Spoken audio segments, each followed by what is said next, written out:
तो मैंने कंट्रोल करके जैसे कंट्रोल सी किया पूरा का पूरा लेटर उड़ गया मेरा। कंट्रोल वी कर रहा हूँ वापस नहीं आ रहा, कंट्रोल जेड कर रहा हूँ वापस नहीं आ रहा। 15 मिनट खत्म हो गए थे, मैं वापस स्टार्टिंग लाइन पे था।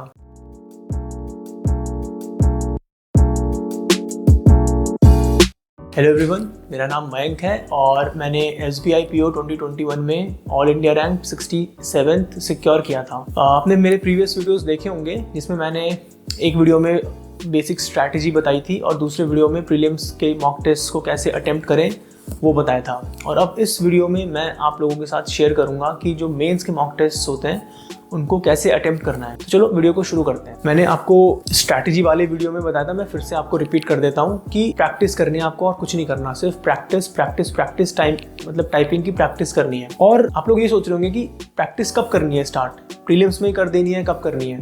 देखो, अगर आपकी टाइपिंग बहुत ही ज़्यादा वीक है तो मैं तो सजेस्ट करूंगा कि आज से ही आप लग जाओ। प्रीलिम्स नोटिफिकेशन का भी वेट मत करो, आज से ही टाइपिंग प्रैक्टिस करो, अपनी डिसेंट स्पीड लाओ। ठीक ठाक स्पीड आप कैसे पता करोगे कि हाँ मेरी ठीक ठाक स्पीड है? जब आप क्वेश्चंस अटेम्प्ट करोगे और अगर आपका टाइम से हो रहा है तो मतलब आपकी स्पीड डिसेंट है। और अब आप लोग पूछोगे कि ठीक है, हमें तैयारी तो करनी है, मतलब राइटिंग प्रैक्टिस करनी है, लेकिन बहुत सारी चीज़ें होती है जैसे कि फॉर्मेट किसका क्या होता है वो कहाँ से पता करें। और इस बार जो पैटर्न है वो भी चेंज कर दिया गया है। हमारे टाइम में क्या आता था कि ऐसे आता था, लेटर आता था, प्रेसी, ये सब आता था। अभी थोड़ा सा चेंज कर दिया है, अभी इन्होंने ईमेल ऐड कर दिया है, रिपोर्ट कर दिया है, सिचुएशन एनालिसिस कर दिया है और प्रेसी ये सब कर दिया है।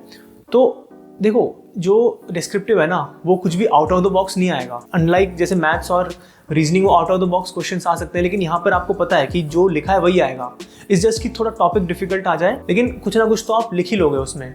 तो जहाँ तक फॉर्मेट की बात है, आप कोई भी यूट्यूब चैनल फॉलो करो, जो भी रेप्यूटेड यूट्यूब चैनल है वहाँ से आप उसका फॉर्मेट समझ लो। अब बहुत सारे बच्चे होंगे, बहुत सारे कैंडिडेट्स होंगे जिनको उतना ज़्यादा नॉलेज नहीं है। नॉलेज मतलब कि कोई भी मान लो टॉपिक है, सिचुएशनल एनालिसिस आया, प्रेसी आया या कुछ भी चीज़ आई जहाँ पे आपको कुछ जनरल नॉलेज को यूज़ करना पड़ जाए, लेकिन आपको पता है सर हमारा इतना जनरल नॉलेज है नहीं, बस हाँ थोड़ा बहुत जो हम जीके पढ़ रहे हैं जनरल अवेयरनेस के लिए या जो भी है उतना ही पता है। इसके अलावा हमें हमारी ऐसे राइटिंग स्किल्स या राइटिंग स्किल्स इतनी अच्छी नहीं है। तो इसका सोल्यूशन या इसका आंसर ये है कि आप में से आई थिंक ऑलरेडी काफ़ी सारे लोगों को पता होगा कि जो भी हम डिस्क्रिप्टिव के आंसर्स लिखते हैं SBI PO में या IBPS PO में, उसको कोई ह्यूमन चेक नहीं करता। एक एल्गोरिदम होता है जो बैकएंड में काम करता है, वो 2-3 चीज़ें देखता है कि आपने कोई स्पेलिंग मिस्टेक तो नहीं की, आपने कोई ग्रामेटिकल मिस्टेक तो नहीं की, या आपने कोई पंक्चुएशन वाली मिस्टेक तो नहीं की। इसके अलावा जो भी टॉपिक पे आप ऐसे या फिर प्रेसी कुछ भी लिख रहे हो, कॉन्टेक्चुअली अगर आप थोड़ा ठीक ठाक लिखोगे कि जो कीवर्ड्स उस कॉन्टेक्स्ट में यूज होने चाहिए, जैसे मान लो कि एग्जांपल के तौर पे विमेन एम्पावरमेंट पे कोई ऐसे लिखना है या कुछ भी लिखना है आपको, तो विमेन एम्पावरमेंट से एसोसिएटेड अगर आप कुछ भी, अगर कोई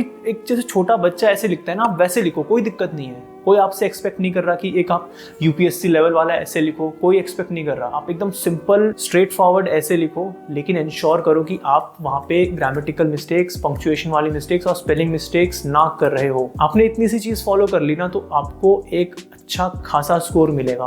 इंस्टेड कि आप कोशिश करो कि मैं बहुत एकदम सोफिस्टिकेटेड ऐसे लिखूं, लेकिन उसके चक्कर में आपके पास टाइम नहीं बचे और जल्दीबाजी के चक्कर में आप सिली मिस्टेक्स कर दो, कि स्पेलिंग मिस्टेक्स कर दो, तो उस केस में आपके मार्क्स नहीं आएंगे। ठीक है, ये चीज़ आप ट्राई करना, जब आप मॉक टेस्ट दोगे ना तब भी ट्राई करना। आप गूगल पे जाके SBI PO या bank PO descriptive mock test करके टाइप करना और जो भी उसमें क्वेश्चन आए ऐसे वगैरह पूछे तो उसको आप लिखना और ये चीज़ फॉलो करना। आपको समझ में आ जाएगा मैं क्या बोल रहा हूँ। तो डिस्क्रिप्टिव की तैयारी आपको ऐसे करनी है। फॉर्मेट आपको यूट्यूब वीडियोस से पता लग जाएगा, जो भी रेप्यूटेड यूट्यूब चैनल है वहाँ से देख लो और फिर प्रैक्टिस करनी है आपको। सिर्फ और सिर्फ प्रैक्टिस करो, दिमाग ठंडा रखो, और अगर आपकी स्पीड कम है तो धीरे धीरे धीरे धीरे आ जाएगी, कोई दिक्कत नहीं है। लेकिन आपको बस हार नहीं माननी है। जैसे अगर आप देखो हर रोज़ प्रैक्टिस करना छोड़ दोगे ना तो एक टाइम के बाद स्पीड आपकी कम हो जाएगी। तो जब तक आपकी स्पीड सही नहीं होती, और स्पीड मतलब मैं ही नहीं बोल रहा हूँ कि आप जाके उन सॉफ्टवेयर्स में करो जिसमें आपकी स्पीड बताता है 40 वर्ड्स पर मिनट, वो नहीं करना। आपको ये देखना है कि क्या आप गिवन टाइम में वो ऐसे पूरा या वो आंसर पूरा कर पा रहे हो या नहीं कर पा रहे हो। अगर पूरा कर पा रहे हो तो आपकी स्पीड अच्छी है। ऐसे आप पता करोगे कि हाँ मेरी स्पीड ठीक है नहीं ठीक है।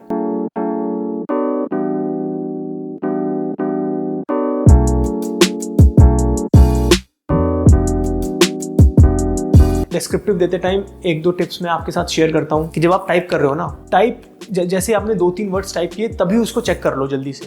क्योंकि अगर आप सोच रहे हो कि मैं पहले पूरा सेंटेंस या पूरा का पूरा पैराग्राफ टाइप करूंगा फिर मैं आके चेक करूंगा और मान लो कोई गलती निकल गई, तो आप उसको चेंज नहीं कर सकते हो। क्यों? क्योंकि जो उनका सॉफ्टवेयर होता है टाइपिंग वाला, वो इस टाइप से होता है कि आप लेट से आपने 10 लाइन लिखी, 10 लाइन में मान लो दूसरी लाइन में आपको कोई वर्ड ऐड करना है, तो वहां पर आप जैसे ही स्पेस दबाओगे ना, तो जो कर्सर है वो 10th लाइन के एंड पे आ जाएगा।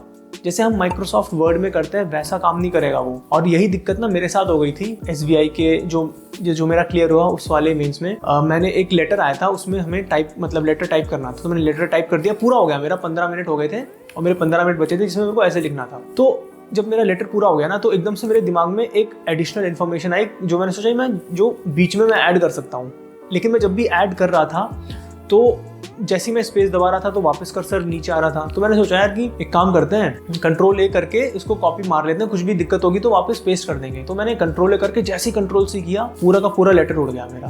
और पहले 10 सेकंड तो मैं इधर उधर देखने लग गया कि यार क्या करूं, क्योंकि कंट्रोल V कर रहा हूँ वापस नहीं आ रहा, कंट्रोल Z कर रहा हूँ वापस नहीं आ रहा। 15 मिनट खत्म हो गए थे, मैं वापस स्टार्टिंग लाइन पे था जहाँ पर बच्चे दूसरा क्वेश्चन अटेम्प्ट कर रहे थे। वहाँ पे मैंने पहला क्वेश्चन अटेम्प्ट करना स्टार्ट किया और फिर जिस स्पीड के साथ मैंने पहले लेटर लिखा और फिर ऐसे लिखा, भगवान ही मालिक है, मेरे को भी नहीं पता कि मैंने कैसे किया था वो, बस कैसे तैसे कर लिया और ओवरऑल मेरा क्लियर हो गया वो एग्जाम। तो आपको क्या करना है कि जैसे ही आप एक दो वर्ड टाइप किए, ऑन द स्पॉट जल्दी से चेक कर लो उनकी स्पेलिंग तो गड़बड़ नहीं है, ठीक है। ऐसे करके फिर आपने एक दो वर्ड टाइप किए, फिर चेक कर लो ऐसे करके। अगर आपको सेंटेंस वाइज चेक करना है तो आप वो भी कर सकते हो, लेकिन ऐसे नहीं करना कि आपने पूरा का पूरा पैराग्राफ क्वेश्चन कर लिया फिर आप जाके चेक कर रहे हो, ठीक है। अगर आप करते भी हो ना चेक, तो उसका एक सिंपल सा ट्रिक है कि लेट्स से आपको एक लाइन ऐड करनी है बीच में, तो आपको पता है कि जैसे ही आप कुछ भी टाइप करके स्पेस दबाओगे तो कर्सर एंड में आ जाएगा। तो आपको क्या करना है, जो भी आपका सेंटेंस है, लेट्स से आपको लिखना है India's population has been rising rapidly, तो आपको पूरा का पूरा ये सेंटेंस लिखना है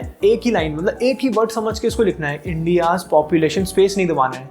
जैसे आपने लिख दिया ना India's population has been rising rapidly, पूरा लिख दिया, उसके बाद फिर आपको कर्सर बीच बीच में स्पेस दबाते रहना है। जैसे इंडियाज के बाद आपको स्पेस दबाना है, तो आपको स्पेस तो मिल जाएगा इंडियाज और पॉपुलेशन के बीच में, लेकिन आपका कर्सर वापस से एंड पे आ जाएगा। कोई बात नहीं, आप माउस लो, फिर पॉपुलेशन के बाद आप क्लिक करो, फिर स्पेस दबाओ, पॉपुलेशन हैज के बीच में स्पेस आ गया लेकिन कर्सर आपका वापस नीचे चला गया। कोई बात नहीं, वापस से कर्सर लाओ, हैज के बाद क्लिक करो, स्पेस दबाओ, स्पेस आ जाएगा, कर्सर नीचे। टाइम कंज्यूमिंग है, लेकिन अगर आपके पास अच्छा खासा टाइम बच रहा है तो आप इस चीज़ को फॉलो करो। वरना मैं सजेस्ट ही करूंगा जैसे जैसे आप टाइप करते हो ऑन द स्पॉट उस सेंटेंस को चेक करते जाओ कि कोई स्पेलिंग मिस्टेक, ग्रामेटिकल मिस्टेक तो नहीं है। तो दोस्तों ये था अप्रोच जो आपको यूज़ करना है मेंस के मॉक टेस्ट देते टाइम और जो आप एक्चुअल एग्जाम दोगे उसको देते टाइम। आई होप आपको ये वीडियो पसंद आया होगा और काफ़ी कुछ नया सीखने को मिला होगा कि एग्जाम कैसे अप्रोच करें। अब मैं आपसे मिलूंगा नेक्स्ट वीडियो में, जिसमें मैं आपको बताऊंगा कि मेरी इंटरव्यू की क्या स्ट्रैटेजी थी और आप इसको कैसे टैकल कर सकते हो इंटरव्यू को, ठीक है। तब तक के लिए आप लोग बने रहो और गुड बाय।